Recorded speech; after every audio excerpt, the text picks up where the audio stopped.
Bonjour à tous et bienvenue dans ce nouvel épisode dans lequel on va analyser la volée de revers. Ce n'est pas moi qui vais vous faire le cours aujourd'hui, c'est Anna, professeure de paddle à Dax, formée en Espagne et en France, qui va nous faire la démonstration. A tout de suite. Bonjour à tous, comme Romain vous disait tout à l'heure, on va essayer de vous apprendre les bases de la volée des revers. Donc la première étape pour vous expliquer la volée des revers, ça va être la position d'attention. Si on démarre de la partie bas du corps, on a les jambes semi-fléchies avec les talons légèrement décollés et on a le poids du corps vers l'avant. Je vous montre. Ensuite, on va passer à la raquette. On va avoir une prise continentale. Il y a Romain qui pourra vous expliquer ça dans une de ses vidéos. Normalement, il va vous l'afficher ici, ici, ici, ici, ici ou ici. Donc prise continentale, la tête de la raquette, on va la garder haute, à l'auteur à peu près du menton. Moi, j'aime bien aussi expliquer aux élèves, peut-être c'est ma méthode, c'est la raquette légèrement décalée vers les revers. Moi, j'aime bien être comme ça. Pourquoi? Au paddle, si vous voyez, ça se joue beaucoup au corps. Donc ça veut dire si on est totalement droit pour réagir, c'est un tout petit peu plus difficile. Si on est légèrement incliné en revers, on est plus prêt à se débarrasser, entre guillemets, des balles qui viennent au corps.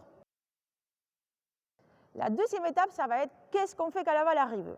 Alors, si on est dans une position d'attention, j'avais dit semi-fléchi, les poings vers l'avant, on va tirer de la main gauche et on va faire une petite rotation de l'épaule en direction de là où la balle vient. Tac. Naturellement, vous allez voir, j'ai fait une petite rotation aussi de mon pied, il y a une petite ouverture de mon pied, donc il y a tout qui fait une rotation. Tac. Pour la zone des frappes, on va chercher une zone des frappes qui est un peu vers l'avant. Alors, je vous conseille de ne pas aller chercher très loin pour ne pas provoquer une extension entière du bras. Ce que je vous propose, c'est de rester plutôt compact et aller chercher une zone de frappe devant soi, mais pas très loin.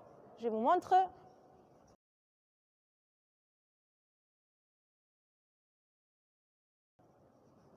Comme ça. Est-ce que vous voyez que j'ai fait aussi? Donc, on avait dit, on tire de la main gauche, petite rotation. Vous allez voir que je vais chercher la balle avec mon pied vers l'avant, en direction de là où je frappe la balle.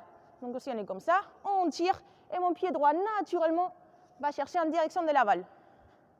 Je vais mettre comme ça.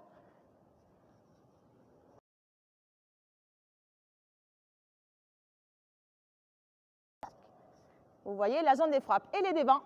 Très important de rester compact. Pas besoin d'aller chercher trop en arrière, trop d'extension. Compact. Tac. Je vous montre. Tac.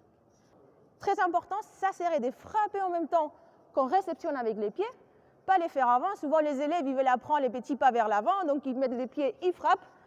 Le plus important, ça serait frapper en même temps ou un tout petit peu avant, et ce qui provoque une petite puissance vers la balle. Ça veut dire, si on y va avec tout mon corps vers l'avant, je vais provoquer un tout petit peu plus de puissance que rester sur place. Et ce que je vous propose, c'est de frapper plutôt à plat dans un premier temps. Je rappelle qu'on est en train d'apprendre les bases.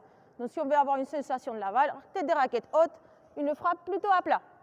Plus tard, pour les confirmer au plus avancé, on va peut-être chercher un tout petit peu d'effet, un petit peu de grattage des balles, ce qu'on va provoquer avec les bouts de la raquette, on va les plier un tout petit peu pour gratter la balle. Mais ça, c'est dans un deuxième temps, et même pour les joueurs avancés, à faire attention à ne pas les faire quand la balle vient rapide, parce qu'on risque de frapper en retard et faire monter la balle. Donc dès que la balle rapide, elle vient plutôt à plat. Et un autre petit conseil, tout à l'heure quand je vous expliquais d'amener la main gauche, la main non dominante vers l'arrière, je vous expliquais de garder une petite tension, d'accord? Donc on amène avec une petite tension en arrière et quand on frappe, on crée un petit effet ressort, ce qui va provoquer de la puissance. Donc je reprends, tac, tac, tac, tac, tac.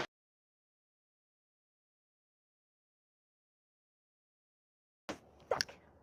Donc avec Romain qui va m'envoyer quelques balles, on va vous montrer quelques exemples. On va essayer de revenir sur les points clés qu'on a vus tout à l'heure.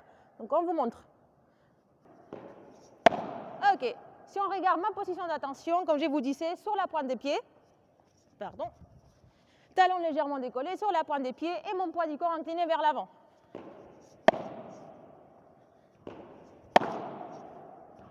Donc maintenant, pour revenir sur ce qu'on expliquait tout à l'heure, on va vous montrer la petite rotation d'épaule avec l'ouverture de pied. Regardez.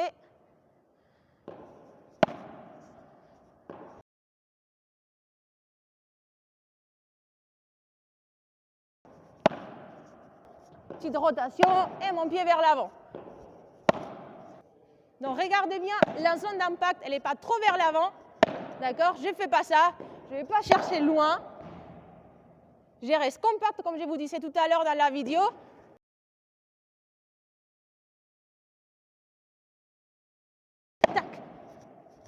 Ma main gauche, ma main non dominante, fait un petit effet ressort, j'ai la tension pour chercher de la puissance devant. Main gauche, tac. Rappelez-vous qu'on disait les deux mains vont des directions opposées. Tac.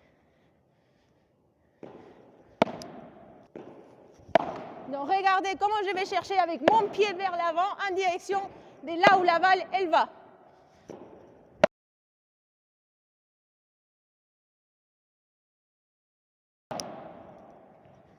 Tire de ma main gauche et mon pied avance en direction de la balle où elle va. Tac. On répète, petite rotation, hop, et on va chercher. On disait tout à l'heure, cette chance, c'est pour vous montrer tout à l'heure, pum pum pum pum. Allez, c'est parti, une de plus, ça va me décoincer.